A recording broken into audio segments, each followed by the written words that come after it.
सुप्रभात दोस्तों। आज मैं आपके सामने एक नई कहानी लेकर प्रस्तुत हुई हूँ।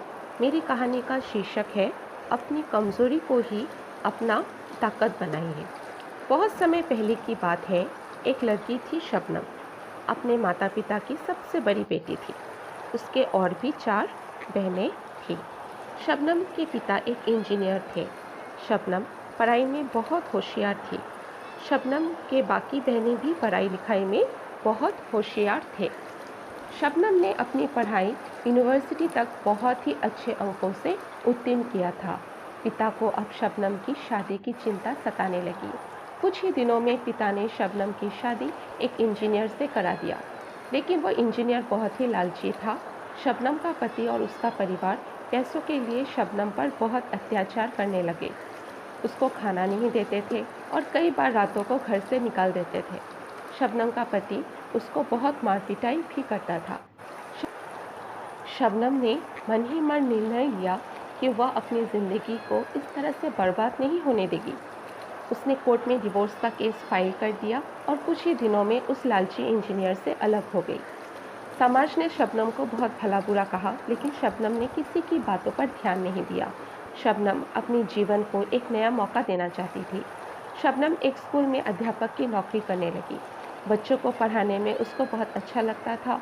शबनम को अभी पैसों के लिए किसी पर मोहताज नहीं होना पड़ता था। शबनम के पिता का देहांत हो गया। शबनम अब अपनी माँ और बहनों का बहुत अच्छे से ध्यान रखने लगी। समय के साथ शबनम ने एक अच्छा इंसान देखकर शादी कर लिया और खुशी खुशी अपना जीवन व्यतीत करने लगी।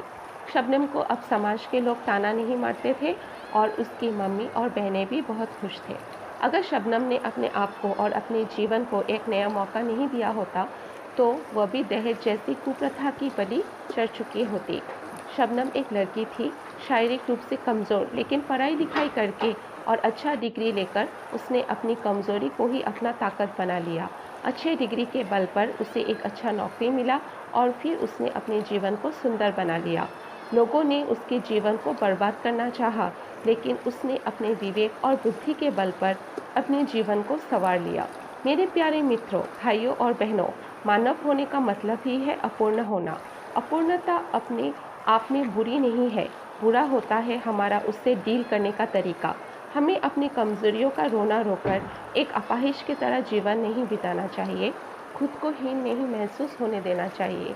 अपने सपनों को साकार करने की दृढ़ इच्छा होनी चाहिए और यकीन जानिए, जिसके अंदर ये इच्छा होती है, भगवान उसकी मदद के लिए कोई ना कोई फरिश्ता भेज देता है। ऐसा फरिश्ता जो उसकी सबसे बड़ी कमज़ोरी को ही उसकी सबसे बड़ी ताकत बना उसके सपने साकार कर सकता है। धन्यवाद। धन्यवाद।